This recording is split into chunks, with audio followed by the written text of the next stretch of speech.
오늘 빌립보서 강해의 말씀 우리가 7번째 말씀인데요. 오늘 제목이 주 안에서 행복하십니까? 라는 것입니다. 자, 우리 옆 사람에게 한번 인사하겠습니다. 주 안에서 행복하십니까? 물어보세요. Are you happy in Jesus Christ? 예수 그리스도 안에서 행복하십니까? 여러분 행복하세요? 네. 아멘, 할렐루야.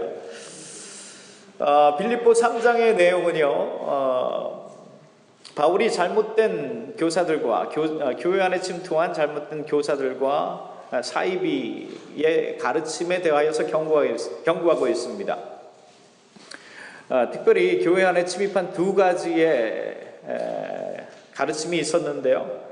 첫째는 육체의 할례를 주장하는 유대주의자들이 있었고요. 두 번째로는 영지주의자들의 가르침이 있었습니다.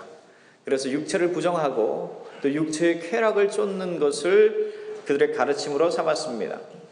바울은 오늘 말씀을 통해서 이들의 세력에 대해서 십자가 복음의 원수라고 얘기합니다. 그리고 2절에 보면 더 심지어 극한 표현을 쓰는데요. 그들을 향해서 개라고 표현하기까지 합니다.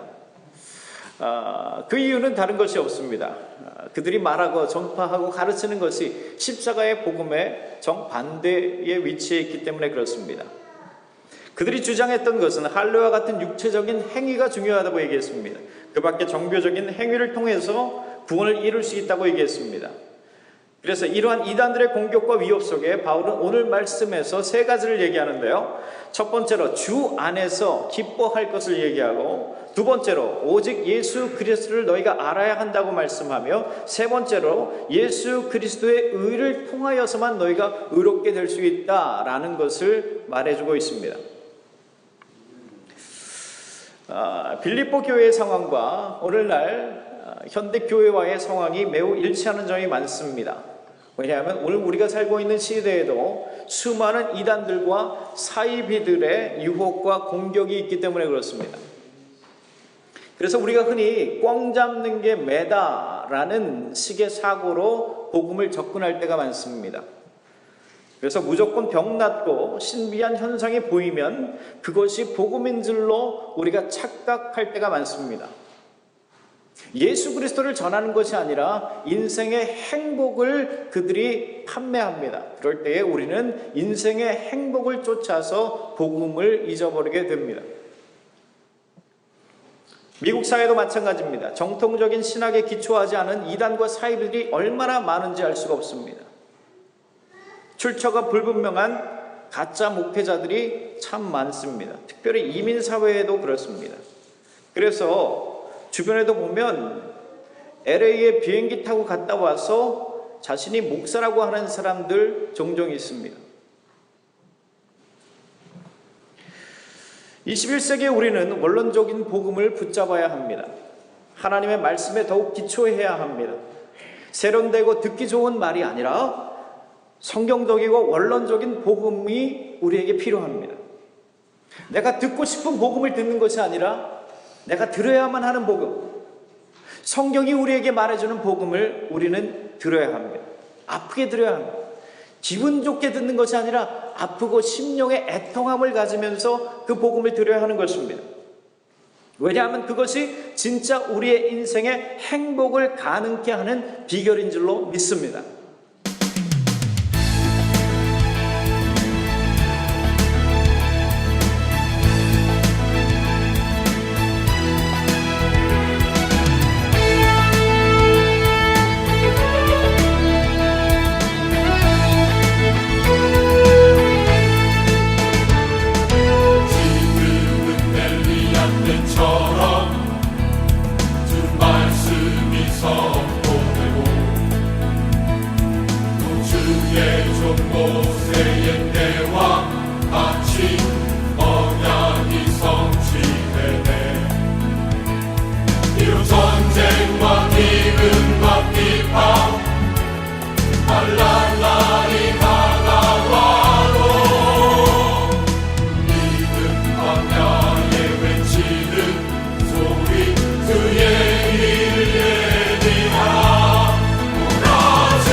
그렇다면 과연 우리 인생의 행복은 어디에 있을까요?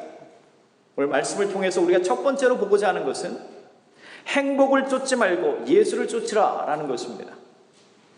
여러분 1절 말씀 다 같이 우리가 읽도록 하겠습니다. 여러분의 성경 펴쓰고 1절 말씀 다 같이 읽습니다. 시작. 끝으로 나의 형제들아 주 안에서 기뻐하라. 너희에게 같은 말을 쓰는 것이 내게는 수고로움이 없고 너희에게는 안전하니라. 그렇습니다. 1절 말씀에서 바울은 우리에게 누구 안에서 기뻐해야 하는가? 주 안에서 기뻐해야 한다라고 하는 것입니다. 여러분의 성경 보세요. 여러분 성경 보세요. 예배 시간에 집중하세요. 딴 생각하지 마세요. 딴 거 보지 마세요. 성경 보세요. 여러분의 성경 1절 말씀을 다시 보면 주 안에서 기뻐하라는 것입니다. Rejoice in the Lord. 이것이 우리의 인생의 행복의 비결이다라는 거죠. 여러분 우리의 인생에 돈과 명예와 지식 이런 것들이 필요 없습니까? 필요 있습니다. 그러나 그런 것들이 결코 우리를 행복하게 만들 수는 없는 것입니다.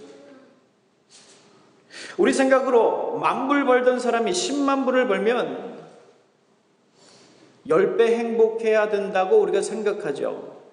야, 10,000불 벌 때 행복의 수치가 1이었다고 한다면 10만 불 벌게 됐어요. 그러면 행복의 수치가 10까지 올라가야 될 거 아닙니까? 그런데 10,000불 벌다가 10만 불 벌어도 행복의 수치가 10까지 올라가는 게 아니죠. 여전히 10,000불 벌 때나 10만 불 벌 때나 돈 없다 그래요. 돈에 쫓겨요. 좀 더 벌었으면, 조금만 더 벌었으면 한단 말이에요. 그 이유가 뭘까요? 10배 행복해지는 대신에 우리가 10,000불 벌다가 10만 불을 벌면 씀씀이가 더 10배 커지기 때문에 그렇습니다. 10,000불 벌 때는 5,000불짜리 차를 타고 다니던 사람이 10만 불을 벌게 되면 5만 불짜리 차로 바꾸죠. 페이먼트가 늘어나는 거예요. 렌트 살던 사람이 큰 집을 사게 되고 음식도 그냥 5불짜리 먹던 사람이 더 비싼 걸 먹게 되고 옷도 10불짜리 20불짜리 사던 사람이 100불짜리 200불짜리로 사는 거예요. 벌이가 10배가 뛰면 씀씀이가 10배가 벌어져요. 그러니까 10배 행복해지는 것이 아니라 똑같이 돈에 쪼달린단 말이에요. 수익이 얼마나 됐던 간에 여전히 불행한 것입니다. 여러분 특이한 것이 있습니다. 사람과 동물을 비교할 때 사람은 태어날 때 울고요. 또 사람은 죽을 때 웁니다. 그런데 동물은 태어날 때 울어요, 안 울어요? 죽을 때 울어요, 안 울어요? 안 울어요. 동물은 태어날 때도 눈물 흘리는 거 없고요. 죽을 때도 눈물 흘리지 않습니다. 근데 사람만 그래요. 왜 그럴까요? 사람은 원래가 영적인 존재이기 때문에 하나님과 끊어진 인생이 얼마나 슬픈 것인지, 그래서 그 비극적인 존재로 태어나기 때문에 우는 것이고요. 또 비극적인 존재로 멸망의 죽음을 가기 때문에 우는 거예요.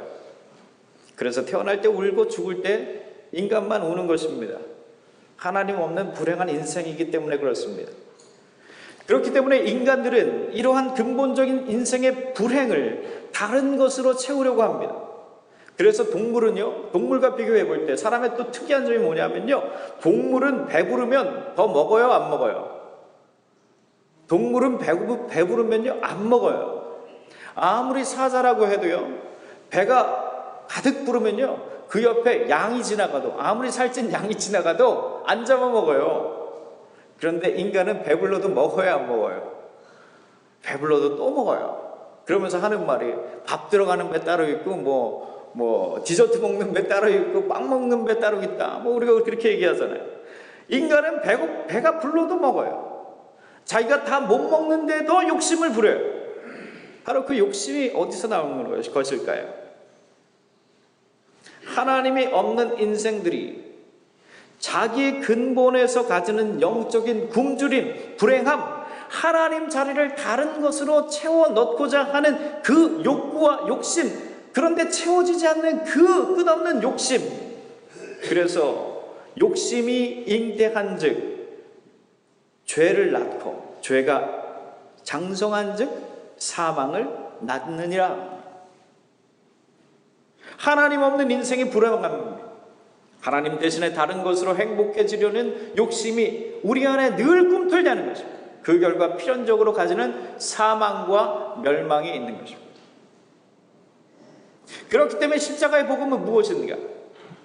하나님과 인간의 단절된 관계를 회복하는 것입니다. 어떻게? 우리가 예수를 그리스도로 믿을 때에 우리의 죽었던 영이 살아나고 하나님과의 단절된 관계가 회복되고 교통하게 되며 육신적인 존재로 멸망할 수밖에 없었던 우리가 영적인 존재로 하나님의 자녀로 거듭나고 구원받게 되는 것입니다. 그래서 고린도후서 5장 17절에 그런즉 누구든지 그리스도 안에 있으면 새로운 피조물이라 이전 것은 지나갔으니 보라 새 것이 되었도다 라고 말하는 거예요. 그러므로 이제 우리는 예수 그리스도 안에서 새로운 피조물이 됐고 육신적인 존재가 아니라 영적인 존재가 되었으며 잃어버렸던 하나님과의 관계가 회복되었고 내 안에 예수 그리스도로 행복하게 되는 겁니다. 그래서 우리는 더 이상 욕심에 끌려가는 불행한 인생이 아니라 예수 그리스도께 붙잡힌 행복한 인생으로 변화받게 된 것입니다. 할렐루야. 그래서 요한복음 12장 27절에 평안을 너희에게 끼치노니 곧 나의 평안을 너희에게 주노라. 내가 너희에게 주는 것은 세상이 주는 것과 같지 아니하니라. 너희는 마음에 근심하지도 말고 두려워하지도 말라. 하나님께서 예수님께서 평안을 주신다는 거예요. 오늘 말씀으로 바꿔 얘기하면요, 내가 너희를 행복하게 하겠다. 그런데 세상이 너희를 행복하게 만드는 것처럼 너희를 잠시 행복하게 만드는 것이 아니라 나는 너희로 하여금 영원한 행복 가운데 있게 하겠다. 그것은 바로 내 안에 너희가 거하는 것이다 라는 거예요. 나를 지으신 주님 내 안에 계셔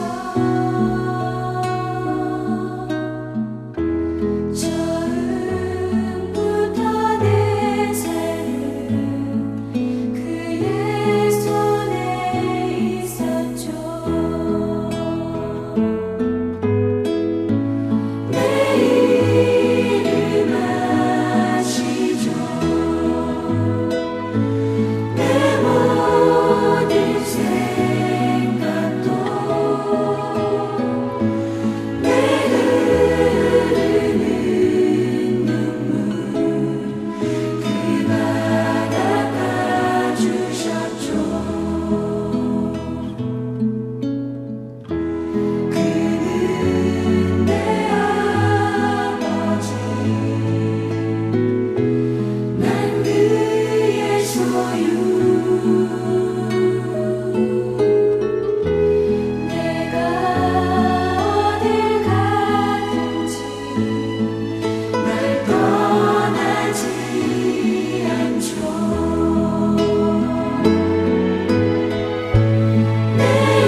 내가 어딜 가든지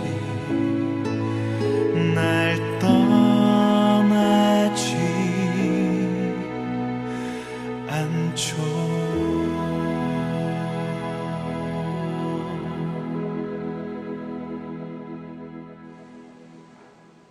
여러분, 제가 이번 주에 탐파로 엠마오 캠프를 갔습니다. 엠마오 캠프는 뭐냐면요, 3박 4일 동안 영성 집회하는 거예요. 영성 집회하는데 얼마나 큰 은혜가 있는지 몰라요.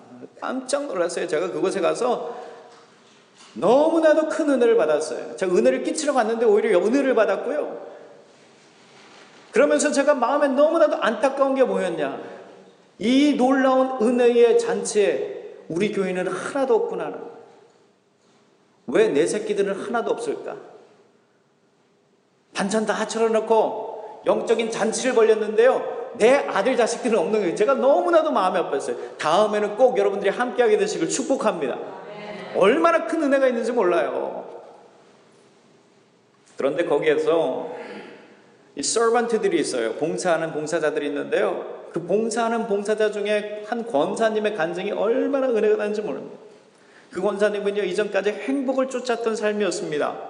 그런데 예수 만나고 나서 행복을 쫓는 게 아니라 예수를 쫓아서 행복해진 인생이에요.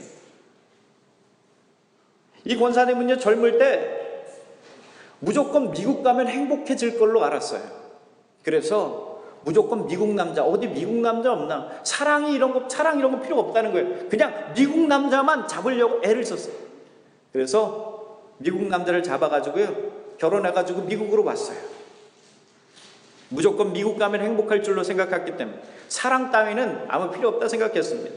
그런데 막상 미국에 와보니까 그 남자가 나를 행복해지게 해줄 사람이 아니라 그 사람은 알코올 중독자였고, 그것도 모자라서 마약 중독까지, 마약에까지 손을 대던 사람이었어요.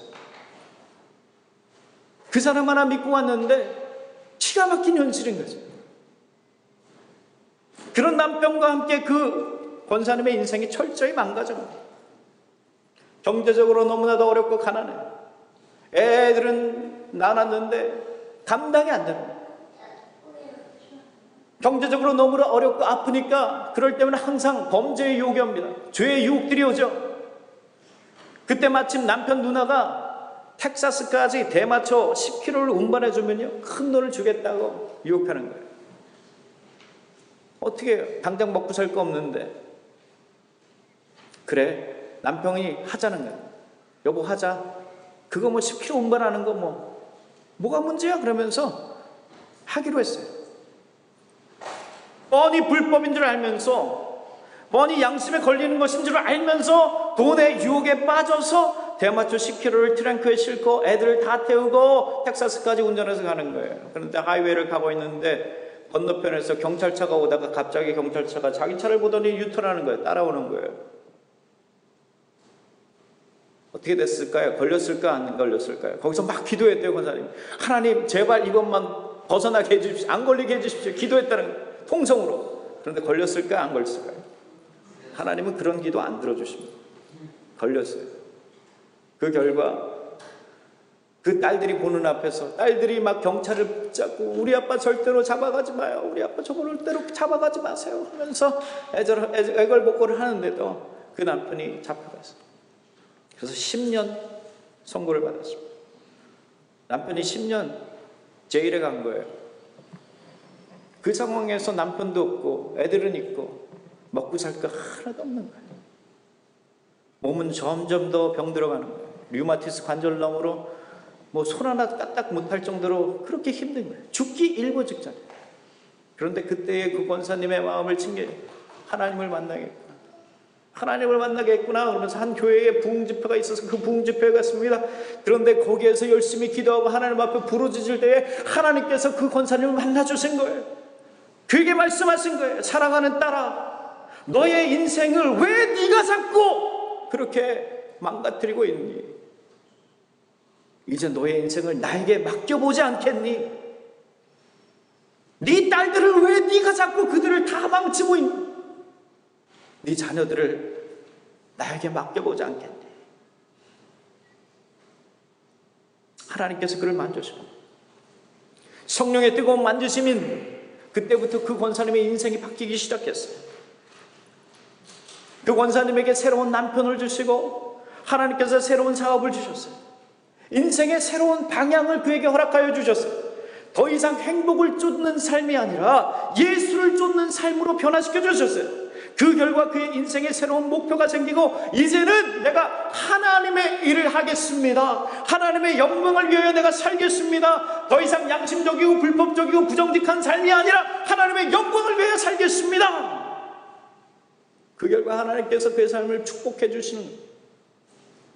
이 권사님은 축복을 받으면 받을수록 그 축복을 하나님 앞에 돌리는 거예요. 여러 곳에 선교지를 돕고 선교지 교회를 개척하고 선교사를 파송하고 섬기는 교회에 열심히 봉사하는 거예요. 하나님의 사역에 누구보다 앞장서게 됐습니다. 그러면서 이 엠마오 캠프를 10년간 사역장으로 봉사했어요. 그런데 이번에 엠마오 캠프 13기를 하는데요. 이번 엠마오 13기 캠프를 하는데 이분이 캠프장인데, 사역장인데 이 권사님이 운영하는 보석상에 떼강도가 들었어요. 이 캠프 시작하기 전에 보석상에 떼강도가 들어가지고요 20만 불을 털렸어요. 20만 불. 2,000불도 아니고 20만 불이에요. 여러분 생각해 보세요. 이제 다음 주면은 이 엠마오 캠프 가야 돼요. 사역해야 돼요. 그런데 딱 그 전주에 20만 불을 딱 털린 거예요. 그러면 웬만한 사람 같으면은 캠프 가고 싶어요? 안 가고 싶어요? 안 가고 싶죠. 20만 불 털린 상황에 하나님 어쩌면 이럴 수 있습니까? 하나님 일을 이렇게 열심히 내가 하는데 어떻게 하나님 나에게 이런 아픔을 주십니까? 할 수 있어요. 그런데 이 권사님은요 20만 불 털렸는데도 불구하고 내가 하나님을 놓지 않겠습니다 하면서 엠마오 캠프를 향했어요. 오히려 내가 하나님을 하려니까 이런 사단의 공격이 있구나, 내가 이것을 믿음으로 이겨내리라 하면서 하나님을 향했어요. 그런데 여러분 놀라운 사건이 뭐냐면요, 이 권사님이 이 떼강도 들어왔을 때 무슨 용기가 있었는지 밑에서 쇠몽댕이를 들고요 도둑들이 막 훔쳐가는데 그 쇠몽댕이로 여자가 막 그 도둑들하고 막 이렇게 싸우는 거예요. 근데 그게 CCTV에 다 찍혔어요. 그래가지고 그 CCTV가요 그 마이애미 지역 케이블 TV 방영이 됐고요 국영방송에까지 방영이 됐어요. 그러면서 이 놀라운 광경이 전 네이션 와이드로 퍼진 거예요. 그래가지고 이 권사님에게 인터뷰 요청이 쇄도 하고요 신문에도 나오고. 여러분 못 보셨나요? 영상을 잘 봤는데요 너무나 놀라운 거예요. 오히려 그런 어려움 속에서 오히려 하나님께서 그를 더 높이시더라고요. 그리고 20만 불 손해본 거를 다 하나님께서 보험으로 다 해결해 주신 거예요. 남의 일이라고 뭐 아멘도 안 하시죠 그냥. 20만 불 털리고도 섬김을 포기하지 않은 권사님입니다. 여러분 행복을 쫓는 인생이었다면 이게 불가능할 겁니다. 그러나 예수를 쫓으니까 전혀 문제가 안 나요. 그래서 우리가 기쁘면 우리가 기뻐서 기뻐하고요, 우리의 인생에 슬픈 일이 생기면 이제 기뻐할 일만 남았으니까 기뻐하시기를 축원합니다. 여러분 결코 행복을 쫓지 마세요. 그러면 항상 죄의 유혹에 우리가 넘어갈 수밖에 없어요. 내가 행복해지려고 하니까 죄의 유혹이 계속 오는 거예요. 그리고 나는 그걸 끊지 못하는 거예요. 비양심적인 행동을 계속하게 되고 불법적인 행동을 계속하게 되고 내 정직함을 팔아먹는 거예요. 신앙을 팔아먹는 거예요. 그 결과 내가 행복해질 수 있는 것이 아니라 그게 결국 나를 망치는 것입니다. 우리는 예수를 쫓아야 합니다. 그러면 우리 주님께서 우리의 인생의 최고의 행복을 주실 줄로 믿습니다.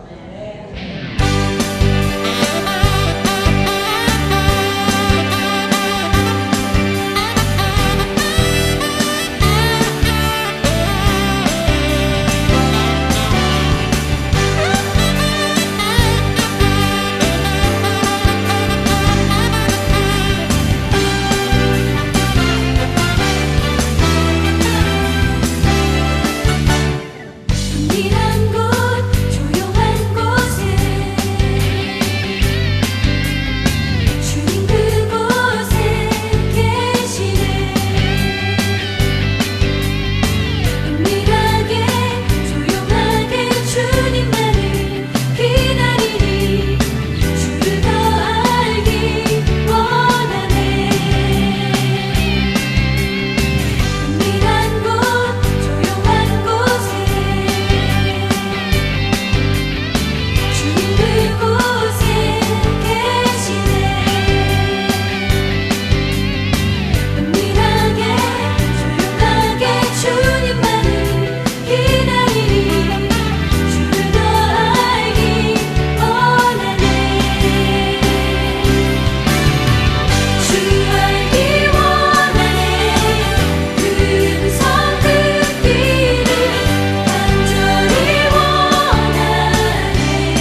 두 번째로 종교적 열심과 복음을 혼동하지 말아야 합니다. 2절과 3절 다 같이 읽겠습니다. 2절 3절 다 같이 읽습니다. 시작. 개들을 삼가고 행악하는 자들을 삼가고 몸을 상해하는 일을 삼가라.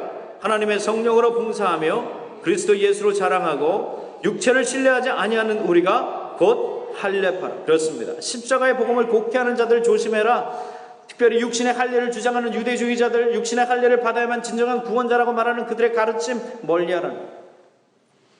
여러분, 기독교의 중세교회도 이런 모습이었습니다. 잘못된 금액주의, 계단을 무릎으로 끌어올리고 자기를 채찍으로 때리고 고행과 수행을 통해서 성취감을 느꼈습니다. 그러나 그것은 복음이 아닌 것입니다. 제가 미국 와서 미국 교회 갔는데 거기 교인들을 보고 깜짝 놀란 게 있습니다. 그건 뭐냐면 기도하는데 너무나 조용하게 기도를 하는 거예요. 심지어 기도하는데 다리 꼬고 기도해. 처음에는 깜짝 놀랐어요. 이게 기도하는 건지. 우리는 기도하면 그냥 주야 하고 통성으로 기도하고 똑바로 앉아가지고 90도 직각으로 그냥 딱 해가지고 앉아서 정자세로 기도해야 된다고 배웠는데 미국 교인들 가보니까 조용히 기도해요. 심지어 다리 꼬고 기도해. 어떤 사람은 눈 뜨고도 기도해. 저게 뭔가. 근데 가만히 보니까요, 그들이 모습은 그렇지만 기도하더라고요. 실제로 기도하더라고요. 조용히 하지만 진실되게 하더라고요.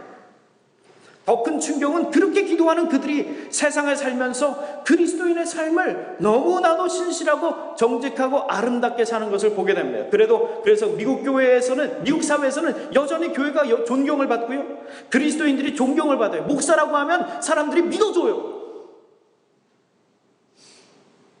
그런데 한국의 상황은 어떻습니까? 세계에서 어떤 교회보다 열심히죠. 새벽부터 새벽 기도에, 철야에, 제자 훈련에, 기도도 가장 크고 요란하게 합니다.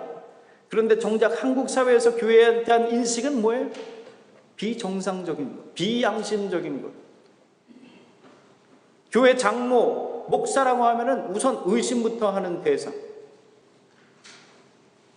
심지어 기독교인을 개독교인이라고까지 표현하고 있어요. 이민교회도 마찬가지죠. 교단에서 가장 시끄러운 교회가 한국교회예요. 우리 UMC도 보면 그래요.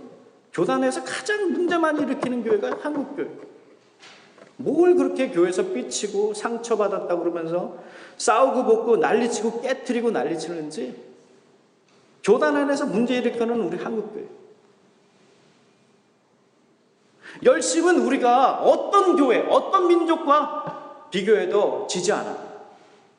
그러나 과연 우리의 열심이 성령께서 주시는 열심입니까? 아니면 나로부터 나오는 열심입니까? 나의 성취감을 위한 열심입니까? 그렇다고 한다면 오늘 우리의 열심이 오늘 말씀의 할례파들의 그것과 무엇이 다른가요? 여러분, 우리 안에 잘못된 생각이 있습니다. 우리 신앙에 잘못된 생각, 토속 신앙에 근거한 지성이면 감천이다라고 하는 식이에요.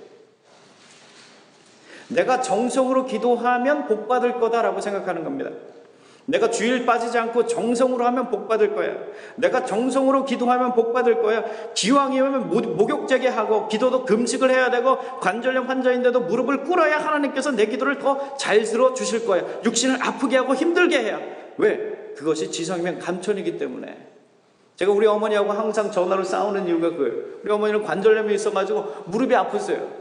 근데 그럼에도 불구하고 굳이 무릎을 꿇고 기도를 하시겠대요. 그러면 어머니 그냥 무릎 안 꿇고 기도하셔도 하나님께서 들으세요.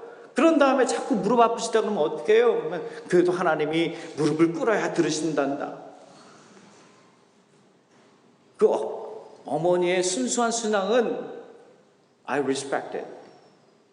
그러나 우리의 마음속에 자꾸 내 정성이 하나님을 감동시킬 거라고 생각한단 말이에요. 그러나 이것은 산신령께 정한수를 떠놓고 빌었던 것과 다른 것이 아무것이 없습니다. 단지 대상만 산신령에서 예수로 바뀐 것 아닙니까? 근본의 메커니즘은 똑같습니다. 기독교의 복음은 우리의 성취감이 아닙니다. 우리의 정성이 아니에요. 오직 예수를 그리스도로 믿음을 통한 성령의 역사하심입니다. 저는 여러분들이 이거를 분별하시길 축복합니다. 그래서 하나님은 영이시니 예배하는 자가 신령과 진정으로 예배할지니라. 하나님은 영이시라 너희가 예배할 때 신령과 worship in spirit and truth, 하나님의 말씀의 진리 안에서 예배하는 걸 하나님이 받으신다라고 하는 거예요. 다시 말해서 내가 3시간을 기도했고 금식을 했고 주일 성수를 했고 하는 성취감이 아니라 대신에 하나님의 말씀이 나를 감동케 하셔서 그 말씀의 진리가 나를 3시간 넘게 기도할 수밖에 없게 하시고 금식하게 하시고 주일 성수하게 하시고 이 모든 것을 내가 성취한 게 아니라 성령께서 나로 하여금 하게 하셨습니다. 이게 기독교의 복음이라니까요. 간단히 말하면 우리의 신앙의 주어가 바뀌어야 돼요. 내가 기도했고 내가 예배했고 내가 사역했고 내가 봉사했고 그러니 나는 반드시 행복할 수밖에 없어. No way. 이건 나의 성취감이죠. 그러나 복음은 주어가 나에서 하나님으로 바뀌는 거예요. 주어가 하나님께서 나로 기도하게 하십니다. 예수님께서 나로 사랑하게 하십니다. 성령께서 나로 하여금 금식하게 하시고 사역하게 하시고 봉사하게 하십니다. 그러니 나는 아무것도 한 것이 없습니다. 이런 나를 하나님께서 사용하여 주시사 기도하게 하시고 예배하게 하시고 봉사하게 하시니 이미 나는 행복한 존재입니다. 받을 복을 다 받았습니다. 이게 바로 예수를 인격적으로 만난 참 그리스도인입니다. 그래서 오늘 바울이 뭐라 그래요? 오직 그리스도 예수로 자랑하고 육체를 신뢰하지 아니하는 우리가 곧 할례파다라는 거예요. 육신에 아무리 상처를 내고 할례를 받으면 뭐하냐 말이에요. 마음에 상처가 왔는데 주어를 우리가 바꿔야 합니다. 내가 뭐 했다가 아니라 하나님께서 예수님께서 성령께서 하셨습니다. 이렇게 우리의 고백이 바뀌어야 할 줄로 믿습니다. 주 여호와는 광대하시도다.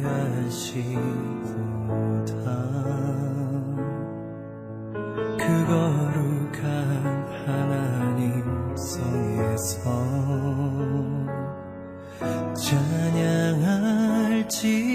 찬양할지어다.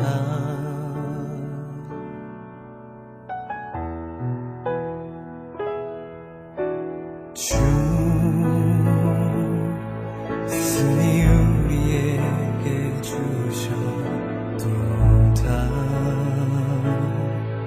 모든 원수 물리치시네.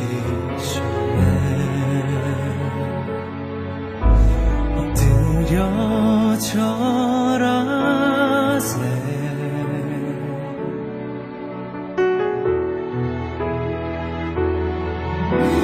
주의 크신 이름 높이며 우리에게 행하신 위대한 일 감사하세. 주의 신실하신 그 사랑 온 땅과 하늘 위에 계셔 홀로 영원하신 이 이름.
주의 신실하신 그 사랑 온 땅과 하늘 위에 계셔 홀로 영원한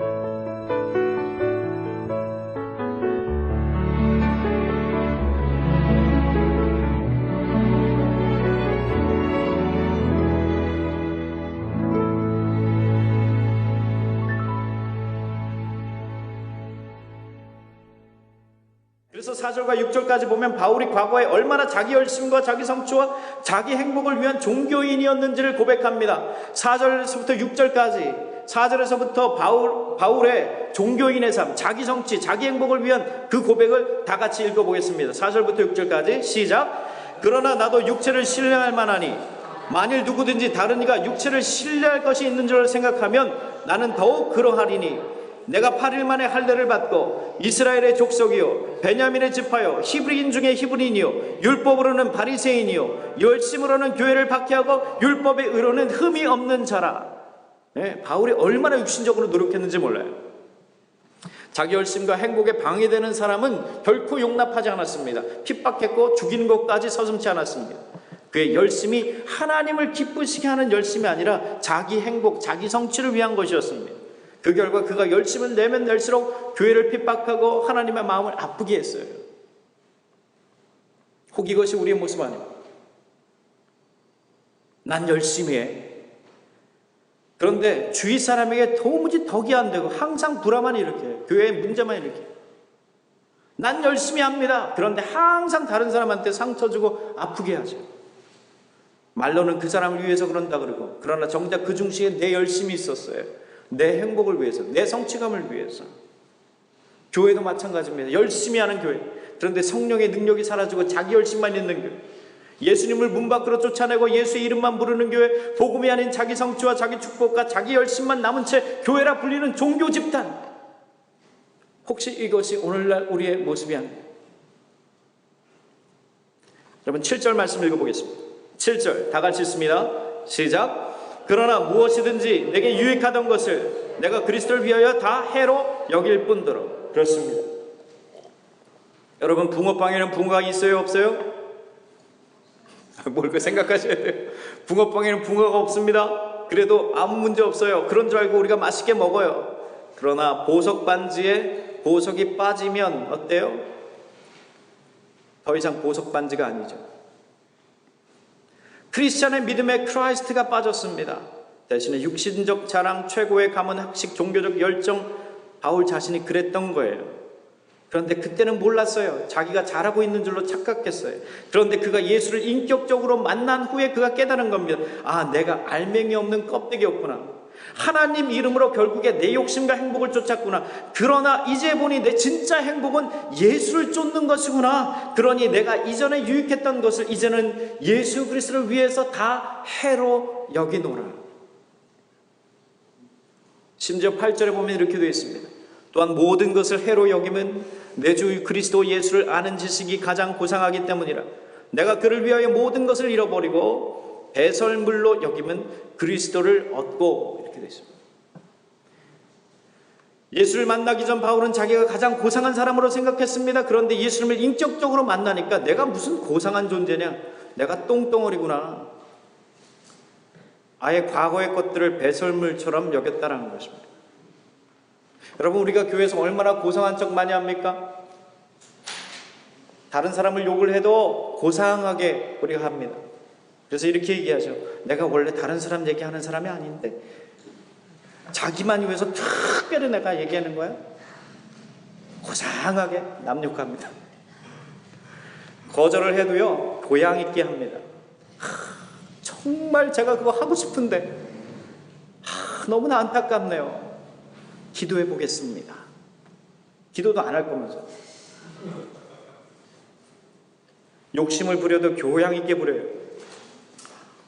내가 그 직분을 받아도 될까요? 속으로는 당연하지. 네가 아니면 누가 하겠니? 그리고선 스스로를 교양 있고 고상하다고 합니다. 저는 이런 것들이 배설물과 같아지기를 축복합니다. 대신에 예수님으로 고상해지기를 축복합니다. 내가 생각하기에 내가 좋은 그리스도인이라고 생각하지 마시고 그건 내 생각과 내 느낌일 수밖에 없어요. 예수님이 아는 내 생각, 내 열심. 저는 여러분들이 예수의 이름으로 자기 행복을 쫓지 않기를 축복합니다. 대신에 예수를 쫓는 행복한 그리스도인이 되기를 축복합니다. 마지막으로 세 번째, 예수 그리스도의 의가 나의 의가 되신다는 겁니다. 9절 말씀 다 같이 읽겠습니다. 9절 말씀 시작. 그 안에서 발견되려 함이니 내가 가진 의는 율법에서 난 것이 아니야 오직 그리스도를 믿음으로 말미암은 것이니 곧 믿음으로 하나님께로부터 난 의라. 그렇습니다. 변호사 판사가 법을 잘 압니다. 그러나 그들이 법을 다 지킬 수는 없습니다. 법대로 하면 그들도 다 걸리게 되어 있어요. 털어서 먼지 안 날 사람이 없잖아요. 인간의 법도 이러할지인데 하나님의 법은 어떻겠습니까? 그렇기 때문에 율법은 우리에게 죄가 무엇인지를 가르쳐주는 역할밖에 할 수 없습니다. 율법이 우리를 의롭게 할 수는 없어요. 율법으로 바울이 흠없다고 했어요. 그러나 그것의 근본 동기는 자기 좋아서였고 자기 행복을 위해서 자기 성취감으로 단순히 율법을 어기지 않은 바울이 생각하는 자기 의였습니다. 그런데 바울이 의롭게 되었습니까? 어떻게? 오직 그리스도를 인격적으로 만남으로 그가 의롭게 됐다는 거예요. 그리스도의 의로움이 그에게 전가된 거예요. 예수 그리스도의 보혈이 나를 덮으신 겁니다. 이제 우리는 진정한 행복을 가진 존재로 변화받게 된 것입니다.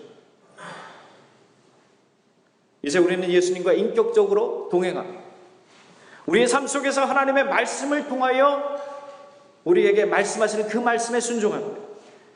또 마땅히 해야 할 것과 하지 말아야 할 것을 우리가 분별하게 하시고 우리로 하게 하십니다. 내가 하는 게 아니라 하나님께서 나로 하여금 모든 것을 가능케 하십니다.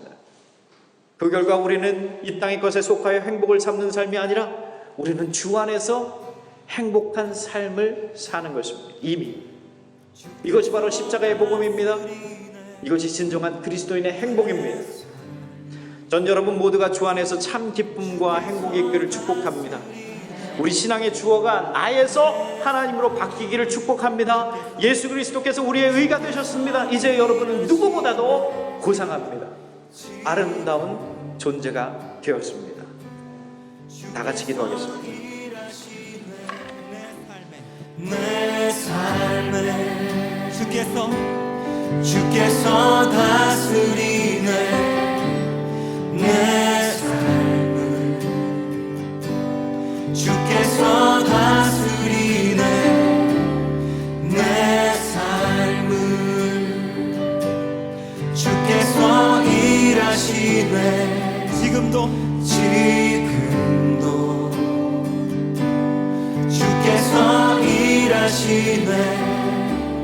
내 삶에 주님만 의지해요. 주님만 의지해요. 주님만 의지해요. 주님만 의지해요. 예 주님 주님만 의지해요.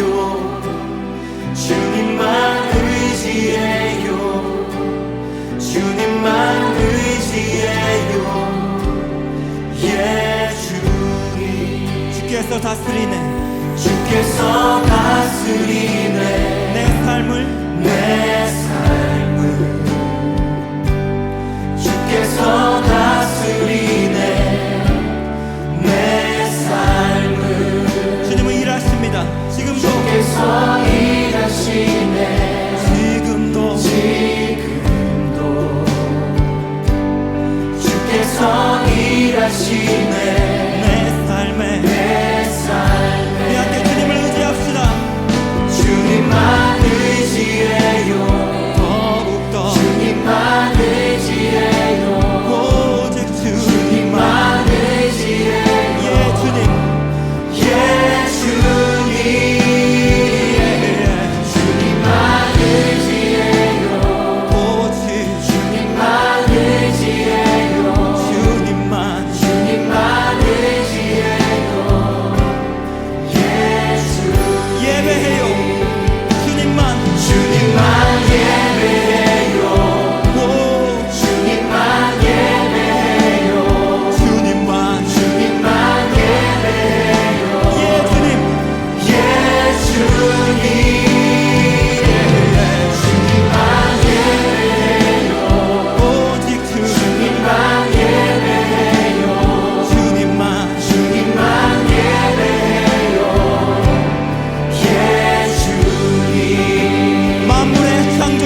주님만 의지해요. 예배해요. 사랑합니다.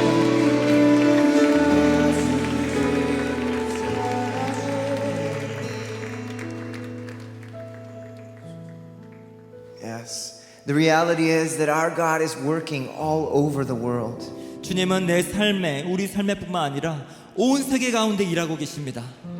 Jesus is building his church from every tribe and nation. 그리스도께서는 모든 민족과 모든 방언, 민족, 열방 가운데 주님의 몸된 교회를 세우고 계십니다. And God has called us his own. 주님께서는 우리를 자기 것이라고 선포하셨습니다. Jesus prayed that we would be one with each other as he is one with the Father. 그리스도께서는 이 세상에 계실 때 아버지와 자신이 하나인 것처럼 우리도, 그분을 따르는 우리도 하나 되게 하소서라고 기도하셨습니다. That we would be one with each other 우리는 하나가 되어야 합니다. as he is one with the Father. 그리스도께서 아버지와 하나이신 것처럼 말입니다. Listen to these words from Romans chapter 15. 로마서 15장 5절에서 6절은 이렇게 말하고 있습니다. 이제 인내와 위로의 하나님이 너희로 그리스도 예수를 본받아서 서로 뜻이 같게 하여 주사 한 마음과 한 입으로 하나님 곧 우리 주 예수 그리스도의 아버지께 영광을 돌리게 하려 하노라. 아멘.